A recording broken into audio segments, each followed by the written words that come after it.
Bismillahirrahmanirrahim. Assalamualaikum warahmatullahi wabarakatuh.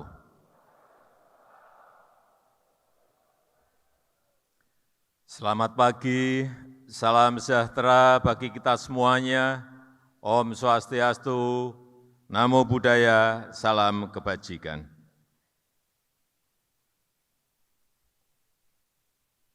Yang saya hormati Wakil Presiden Republik Indonesia ke-6,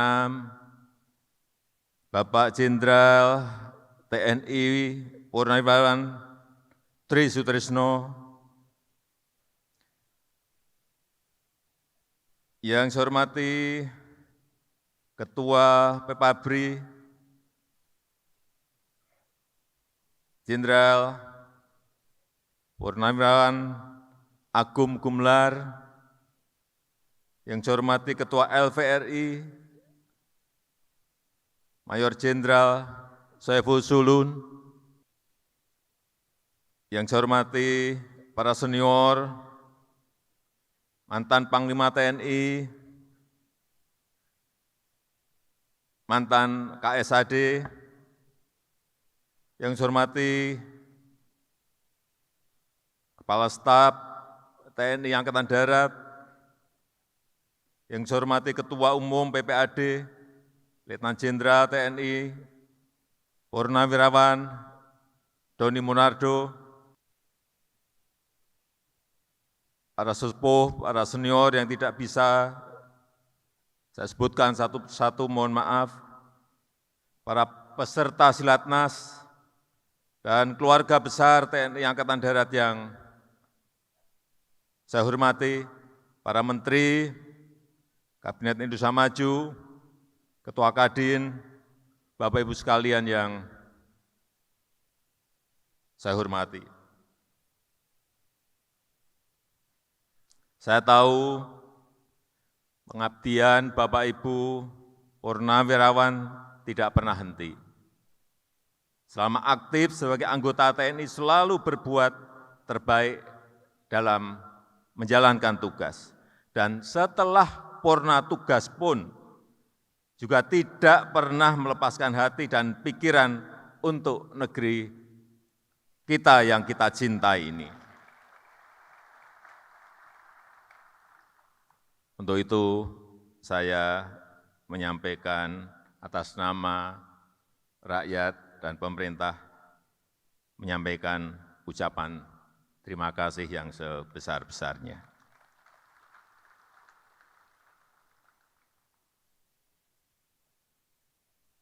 Saya mungkin akan berbicara agak berbeda, karena kita tahu sekarang ini memang dunia baru berada pada posisi yang tidak mudah, pada keadaan yang sangat sulit sekali. Saya bertemu dengan Sekretaris Jenderal PBB, Antonio Guterres, bertemu dengan lembaga-lembaga internasional, langsung bos-bosnya, bertemu dengan kepala negara G7 baru saja. Saya tanyakan, sebetulnya dunia ini mau kemana? Beliau menyampaikan, Presiden Jokowi, tahun ini kita akan sangat sulit. Tahun ini kita akan sulit. Terus, kemudian seperti apa? Tahun depan akan gelap.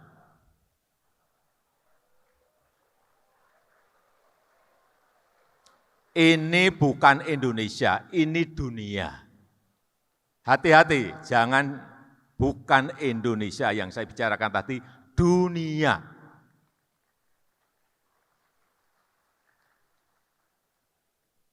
Kita bicara dunia dulu.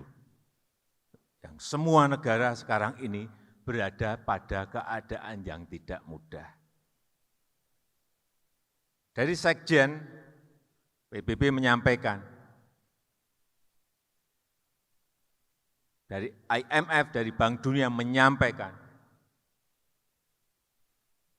bahwa akan ada 60 negara yang akan ambruk ekonominya. Dan sekarang sudah mulai satu persatu.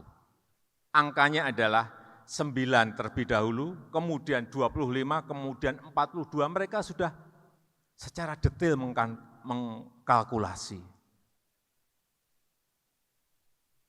Apa yang dikhawatirkan itu betul-betul kita lihat.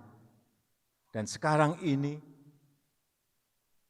320 juta orang di dunia sudah berada pada posisi menderita kelaparan akut. Dan sebagian sudah mulai kelaparan.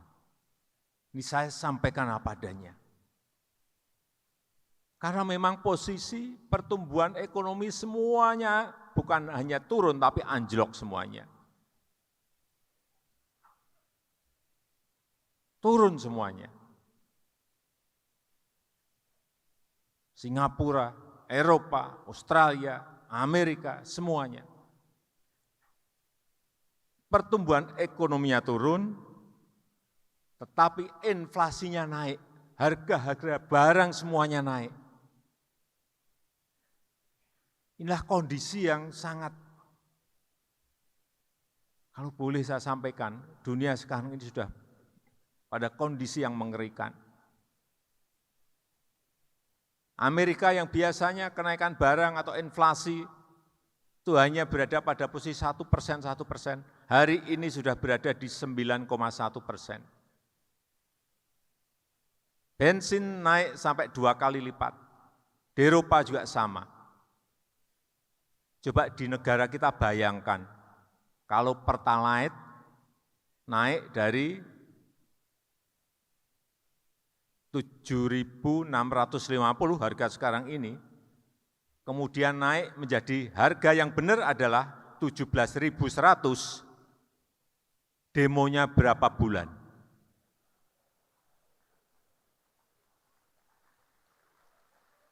Naik 10% saja demonya, saya ingat naik 10% saja demonya dulu 3 bulan. Kalau naik sampai 100% lebih, demonya akan berapa bulan? Inilah sekarang yang dikendalikan oleh pemerintah. Dengan apa? Dengan subsidi. Karena begitu harga bensin naik, harga barang otomatis langsung melompat bersama-sama. Oleh sebab itu, pemerintah mengeluarkan anggaran subsidi yang tidak kecil, 502 triliun rupiah. Yang tidak ada negara berani memberikan subsidi sebesar yang dilakukan oleh Indonesia.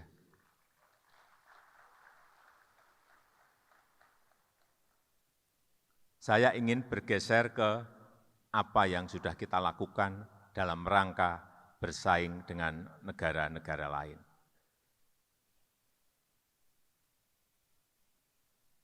Fondasi dalam kita bersaing dengan negara-negara lain harus mulai kita tata dan kita bangun.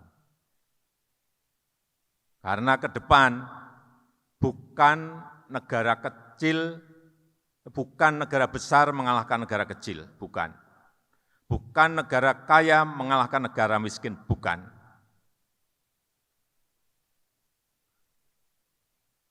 Pertarungannya adalah, kompetisinya adalah negara cepat itu akan mengalahkan negara yang lambat. Dan untuk cepat itu dibutuhkan fondasi-fondasi. Inilah yang sedang kita kerjakan. 1, infrastruktur. Ini mungkin baru akan terasa nanti 5 tahun atau 10 tahun yang akan datang. Tidak bisa instan kita rasakan sekarang. Tetapi begitu kita berkompetisi dengan negara-negara lain, kalau infrastruktur kita, kalau stok infrastruktur kita baik, akan kelihatan kita bisa bersaing atau tidak bisa bersaing. Dalam 7 tahun ini telah tambah 2.042 km jalan tol, 5.500 jalan non-tol, bandara baru 16, pelabuhan baru 18, bendungan baru 38, irigasi 1,1 juta hektar. Inilah fondasi kita untuk nanti berkompetisi dengan negara-negara lain. Mungkin tidak bisa kita rasakan instan sekarang. Dan nanti efeknya akan ke APBN.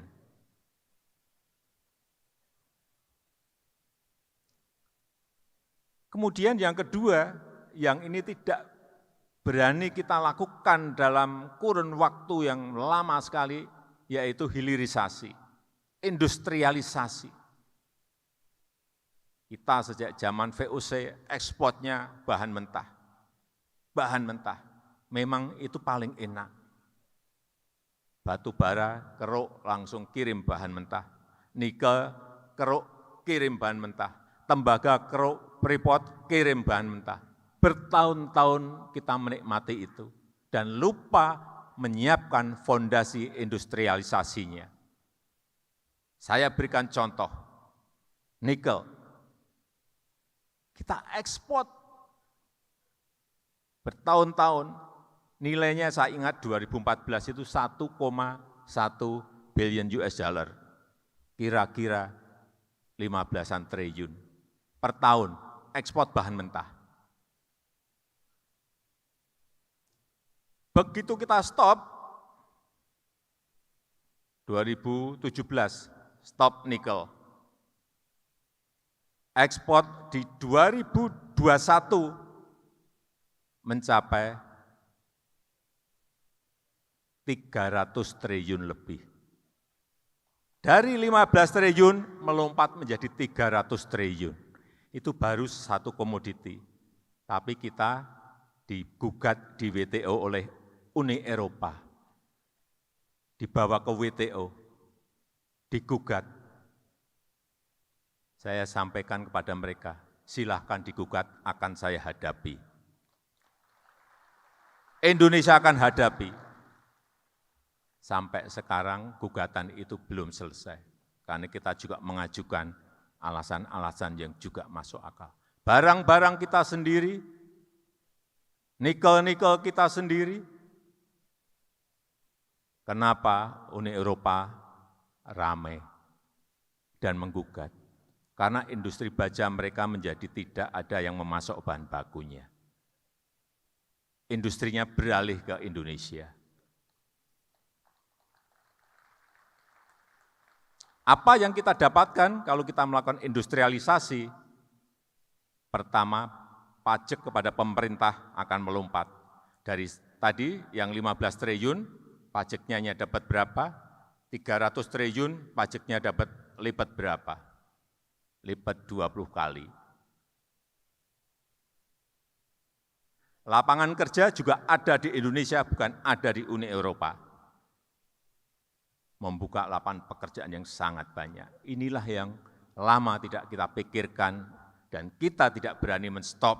Setelah nikel ini, meskipun belum merampung di WTO, akan kita stop lagi. Tahun ini mungkin timah atau boksit, stop. Kerjakan oleh BUMN, bekerja sama dengan swasta. Kalau BUMN sama swasta belum siap teknologinya, ngambil partner, enggak apa-apa. Partner asing untuk transfer teknologi, enggak apa-apa. Kenapa kita alergi? Tapi pabrik industrinya ada di dalam negeri. Dulu Freeport, bertahun-tahun saya perintah untuk membuat smelter saja, untuk industrialisasi smelter saja. Enggak pernah didengerin. Tapi begitu Freeport, sekarang 51% menjadi miliknya BUMN, menjadi milik kita. Tahun lalu smelter langsung saya perintah, langsung dibangun. Karena sudah milik kita sendiri, mayoritas milik kita. Langsung dibangun di Gresik. Nanti kita lihat dari tembaga ini akan di smeltering ini akan dapat berapa miliar kita belum tahu. Tapi saya meyakini bisa lipat juga sama, 20 kali yang biasanya kita kirim. Kadang-kadang kita kirim bukan hanya tembaga saja, bahan mentah kita kirim, di dalamnya juga ada emasnya juga. Mana kita tahu, nanti kalau sudah smelternya jadi baru kita tahu, 40 tahun lebih mungkin kita dibohongi, emasnya mungkin lebih banyak dari tembaganya, tapi saya belum bisa menyampaikan karena memang belum dilakukan produk di smelter kita. Tembaga stop, boksit stop.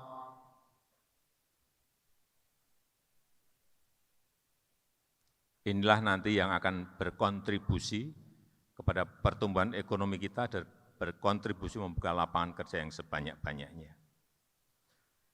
Kemudian yang ketiga, ini yang penting untuk yang kecil-kecil, digitalisasi. Kalau kita mau bersaing yang kecil-kecil, usaha mikro, usaha menengah, mereka harus berani masuk ke yang namanya platform digital. Ada 65,4 juta usaha kecil, usaha menengah, usaha mikro kita. Dan itu memberikan kontribusi kepada PDB kita, pada pertumbuhan kita, pertumbuhan ekonomi kita 61%. Jangan lupakan mereka yang kecil-kecil ini. Sebab itu kita terus mendorong mereka untuk masuk kepada ekosistem digital. Ini nanti yang akan menjadi fondasi kuat ekonomi Indonesia. Usaha mikro, usaha kecil, usaha menengah. Bukan yang gede-gede. Dan saya meyakini nanti di tahun 2030, kalau sekarang PDB, GDP ekonomi kita berada di nomor 15, tahun 2030, insya Allah kita sudah berada di urutan yang ke-7 dunia. Dan hitung-hitungan semuanya, Bappenas ngitung, McKinsey ngitung semuanya, di 2045 kita berada pada posisi nomor 4 dunia.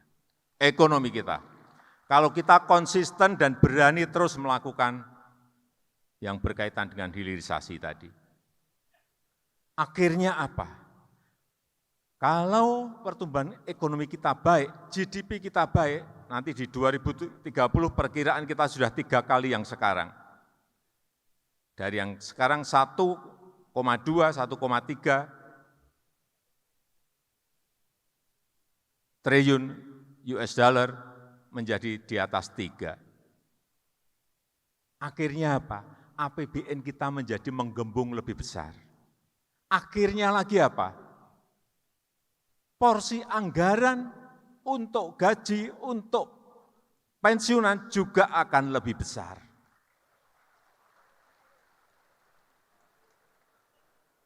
Tapi nunggu tahun 2030. Sebentar, saya sampaikan, tadi guyonan. Saya sampaikan yang disampaikan oleh Pak Doni Monardo tadi.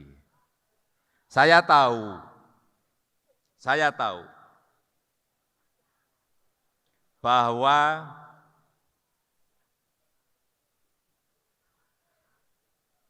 gaji pensiun untuk Tamtama itu berada di angka 2,6 juta, betul. Untuk yang Bintara berada di angka 3,5 juta, benar. Dan untuk yang perwira pertama, kapten itu 4,1 juta. Betul. Saya tahu apalagi yang berada di Jabodetabek. Angka ini adalah angka yang memang masih sangat kurang. Pemerintah telah memberikan THR. Pemerintah juga telah memberikan gaji yang ke-13. Tapi saya juga tahu itu tetap masih kurang. Saya tidak janji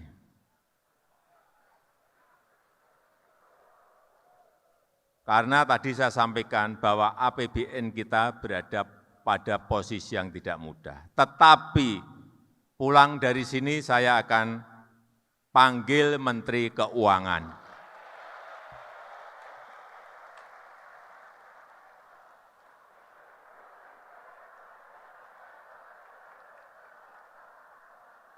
Akan saya ajak hitung-hitungan. Kalau nanti hitung-hitungannya sudah final, akan saya sampaikan kepada Bapak, Ibu, dan saudara-saudara sekalian. Saya rasa itu yang bisa saya sampaikan pada kesempatan yang baik ini, dan dengan mengucap Bismillahirrahmanirrahim, pada pagi hari ini secara resmi saya buka Silaturahmi Nasional Persatuan Purnawirawan TNI Angkatan Darat PPAD tahun 2022. Terima kasih. Wassalamualaikum warahmatullahi wabarakatuh.